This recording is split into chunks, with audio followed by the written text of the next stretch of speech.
All right, we're live. How you doing, Kristen?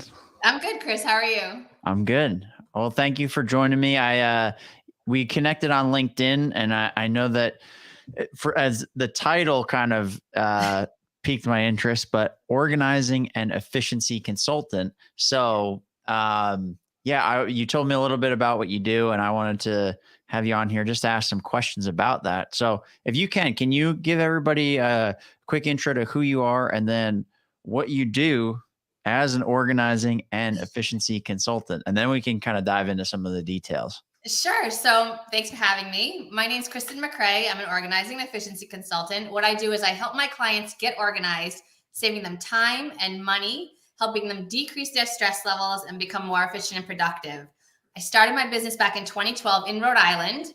Last year, at this time, we moved from actually, we're in Georgia for the last 3 years. We moved to Bonita Springs, Florida, our forever home. It's beautiful here. We love it here. So I'm starting up my business again full time here, and I'm ready to go and get out there. How did you get into this? Back in 2012, I was bouncing around in different medical offices, and all the medical offices I worked in had a different theme. They didn't have any systems in place. They were losing money. They weren't running efficiently. So I found this pattern, and I said, I'd go in and put systems in place, recoup millions of dollars in money. And it just made me think, I need to start a business. There's a need for this. And there's so many businesses out there that are losing money and wasting time and energy and just don't have good systems set up. So it started with the business aspect, helping businesses, but then very easy to go into a home and help the people, like my clients in their home, get organized, whether it's a closet, kitchen, spare bedroom. It just flowed nicely. So I work with people in their businesses and their homes. What was the conversations like when at the beginning when you started talking to business owners about, hey, here's what we're seeing, like here's the issue. What were those conversations like? So it was more like, I see you're losing money. I see you're wasting time. You don't have these good systems in place. This is what your business could be when you're organized and have everything running efficiently. And then they know they're losing money. They know there's no systems in place. So the benefit would be, well, I can take you here, have you, and then you're losing clients too, because clients see the disorganization and your customer service isn't where it should be. So it's a big package of just getting these businesses running on all cylinders to help them just have a better business. Got it. And when you're working with businesses to do stuff like that, I know that the dollar amounts in terms of what they're making and what they're losing are going to be different, but I don't know, like rough dollar amounts or rough percentages. What do you normally see when you go into, let's start with a small business. When you go into a small business, maybe 5 to 20 employees, like what percentage of money do you see them losing because they're not efficient, or like what's the best way to look at that? It depends because every business runs differently. So when I was in medical, we looked at it on the end of claims. So your medical claims weren't getting paid on time. There were no systems, so the claims were going out and you weren't following up on them. So it was a lot of accountability in the office. Like people were dropping the ball a lot because they weren't organized. So Okay. with small businesses, it could be different. It could be they're losing clients. It could be that they're just physically not being organized. They're losing money. They're losing checks. They're losing cash, like little things like that. And then just efficiencies. So if you have a staff that's disorganized, they're going to be wasting time throughout the day. They're not going to be as productive as they can be. So sometimes you don't look at the business on a whole, but you break down all the departments and see where the kinks are. And then you break that office down and start working individually with everybody to see where you can find more efficiencies. Okay, got it. So part of this is you actually have to dig into pretty much each individual section of the business. And then are you looking at all those processes too? Yeah. So when I go in, it's a whole conversation to begin with, talking about what's working in the business, what's not working, talk about their employees, how they're functioning. So we do this big, like huge brain dump for like an hour and a half. And then from there, then we go and look, I go in and look at all the, what's working in each department, what's not working. So you have to have that conversation first, because you can't just go in and say, all right, we just need to get organized. And it's going to be how everybody in the office functions, not how I function. So I'm going to help them set up systems according to their processes that they have in place, and then maybe set up new processes that they don't have. Got it. Okay. So this is like operations consulting in a lot of ways. Exactly. Yeah. But I'm one person, so I do it myself. And I've been in corporations before in Rhode Island where I've worked with a big jewelry company where they took me through each department. And it's the small business is fun too, because it's just, you're working with a few people and it's easier to get everyone on board because it's just a few people. You're not working with like hundreds of people trying to get everybody on board. What is it like working with hundreds of people to make this change? Well, a lot of people are resistant to change because you'll go in some people's offices and they'll be like, why are you here? What are you doing here? So Yeah. they're very resistant to that. So I had to go in and just break down each department and just talk with each department individually, as opposed to me looking at it on a whole and getting overwhelmed. You really have to break everything down and just take it the individual in each department. Got it. Okay. So that way you can really like isolate different pieces. It's not so overwhelming. You're not like, for lack of a better word, like shitting on that person in front of a room of 50 people kind of thing. Like Exactly. you go, okay. Yeah, you just break the departments down and go, have a meeting with each person in that department.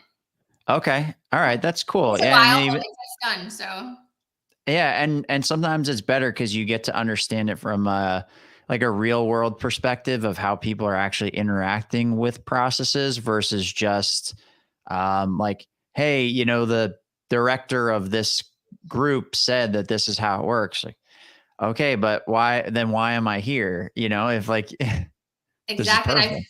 Yeah, and I feel like they feel more valued when you do it that way, as opposed to the head person saying, we're going to do everything this way. Well, everything Mhm. that might not work for the individuals in the department functioning a different way. So you really get to know each department well. And I think it works so much better than one person at the top just pushing everything down. Do you see that there's normally a gap between that the leadership of a certain section of a company and the individuals? Is that something that causes a breakdown in the processes? Sometimes, because if you don't have those top level people, if they're not organized and they don't have time management systems in place, I mean, they could be the best CEO ever, but if their time management and organizational skills aren't there, they're not going to pass that down. They can like tell you what they want, but they're not going to be able to manage those departments efficiently. You need to get in there and know how to set up those systems and how to be organized and efficient. Yeah, because then you can actually see how much time they're taking. And then, so do you ever go into places and see that they're doing a process, but then you take things that you've learned from other businesses or other software or things like that and to like recommend implementing that kind of stuff? Yeah, so we'll look at the system. I'll look at the system with them, and then sometimes it's just a matter of tweaking that system and taking it from 10 steps. Like, remember that show, like Name That Tune? You could name that tune in like 5 songs or whatever. But it's about taking something that's 10 steps down to 5 steps. So it could be the process is okay, but we want it to run more efficient, and so we're going to take it down to 5 steps. So it could just be tweaking, or it could be implementing a whole new system. Most of the time, it's just tweaking.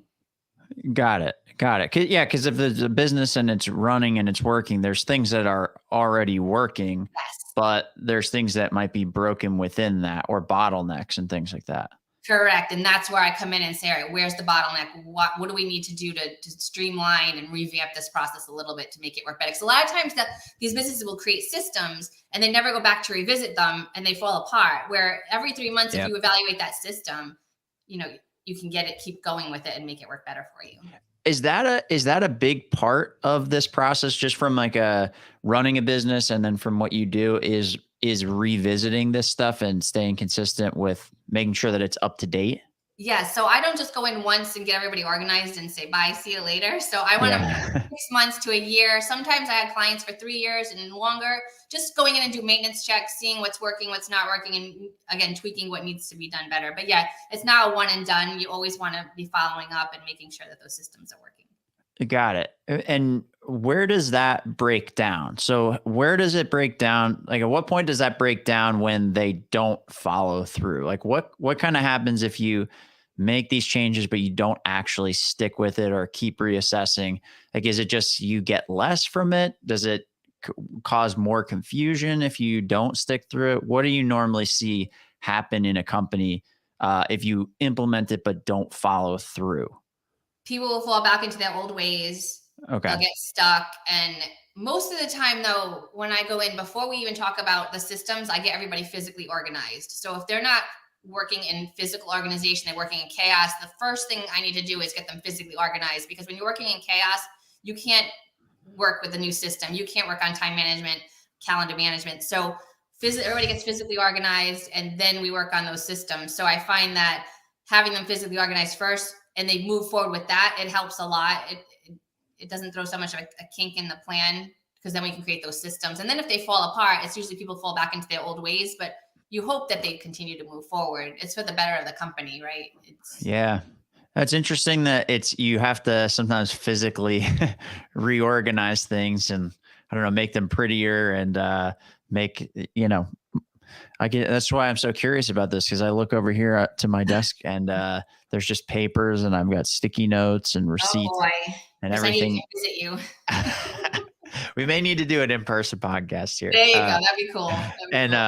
So, okay. Yeah, But it it's is a interesting distraction, right? Like, it's a distraction. The piles of paper, you don't know what's in yep. them. You find things, missed business opportunities in there. There could be cash, checks.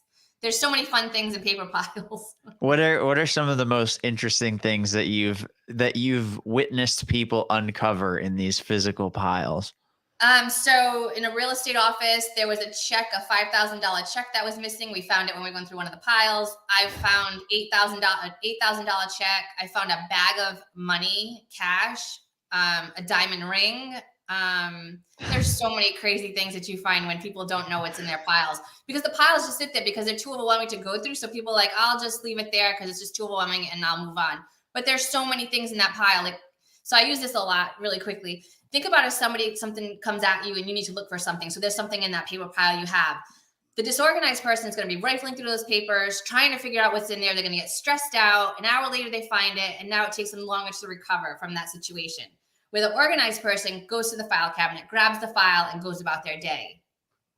Yeah. And it's not even just the time aspect too. It's kind of the mental aspect too. It's the stress too, the stress of it. You're just bringing unwanted stress upon you, but yeah. Yeah. It's like another set of decisions that you have to make. Kind of, you're like expending this mental energy to decide to deal with this. Do I look at what's in these piles? Do I not? Do I ignore it? What do I do? Exactly. So then I would come in, we'd go through that pile, look at what's in the pile, talk about how you want to function with this going forward, and create that filing system for you going forward. Got it. And then, so you help people do this in their own personal life too, as well. Yes, correct. Yeah. It started out with businesses, but then it was so easy to transition to the home that I also do that also with closets, kitchens, spare bedrooms, home offices. Home office is a big now too, because a lot of people working remotely and they never had a home office before. So there's no systems. So yeah, so I help with that also. Got it. Okay. And so how does that work when you start talking with people? Do you ask them questions about what they're trying to do on a day-to-day basis, what they want to accomplish? What does the process look like to do something like that? Yep. So I sit with them. I want to talk about what their flow is like in their day, what their day looks like now if it's not organized, your time management's not in place. I want to look at your calendar. I want to look at your emails. I want to go through everything before I start breaking it down and getting you organized. I want to see how you're functioning now, what's working and what's not working. And then we'll start attacking the room and going through and organizing and creating those systems again, based on how you function. Because a lot of people will say, oh, I'll come in and help you get organized. They organize it the way they want, and then they leave. Well, you have to function in this. So I'm going to ask you questions, and then I'm going to help you set up those systems so you can maintain them going forward. So you're even doing like digitally helping people figure like how your email's set up, email folders, how that stuff comes in. How often do you check these things? Like, yeah. So wow. Okay. You could not be organized. So you could have, so people are like, well, I'm all digital. I don't need, physical paper organizing. But now all that paper is on your computer. When you think about it, now you have files on your computer. So those need to be organized. And sometimes we'll mirror those exactly like we mirror your paper files. So your desktop should be organized inside your emails. I can't tell you how many people have like 20,000 emails sitting in their email box right now. So yep. Yeah. Yep. I have a few of those, like the burner emails, I call them, basically. And I just look at them and they've got 15,000 emails. Fresh, right? And I just kind of like, all right, anytime I need to sign up for something that I don't want the notifications for, I just put that email in and just kind of hope that there's no important emails that come through there. Yeah. So I'll help you. So I work with a lot of clients virtually now too. COVID's changed a lot, so I can help you virtually too, working with all your emails and And that falls in line with your to-do list, calendar, like the calendar management, to-do list, and email. They kind of all go together in that digital world and folders. Got it. Okay. And so, all right. So for somebody to start working with you or to at least set one of these meetings up, what is that process like? How do they get in touch with you? So you can call me. My number is 401-323-1165. My website is Kristin MacRae. My name, Kristin, MACRAE.com. And, or you can email me, support@KristinMacRae.com. Again, I'm in the Bonita, Naples area, and I also work virtually with clients. And then you call me and we'll have like a quick free consultation on the phone. And then you can decide whether to hire me and come out and get you organized and energized. Cool. And then I'll include that information in the notes on the LinkedIn post for this. Thank you. Yeah, so that'll be cool. But yeah, before we wrap up, is there anything else that you want to touch on? No, this was great. Thanks for having me on. I always love talking about organizing because a lot of people don't, understand exactly what it entails, but there's a lot of good stuff. I love talking about it. I'm also a speaker too. If anybody's looking for any speakers at their next event, I speak on an array of organizing topics. I've given over 100 presentations. Nice. Okay, cool. All right. Well, we'll blast this thing out there. And then right after we end this broadcast, we'll talk about like resharing it and all that stuff. So that'll be Awesome. perfect. But thank you everybody for listening. And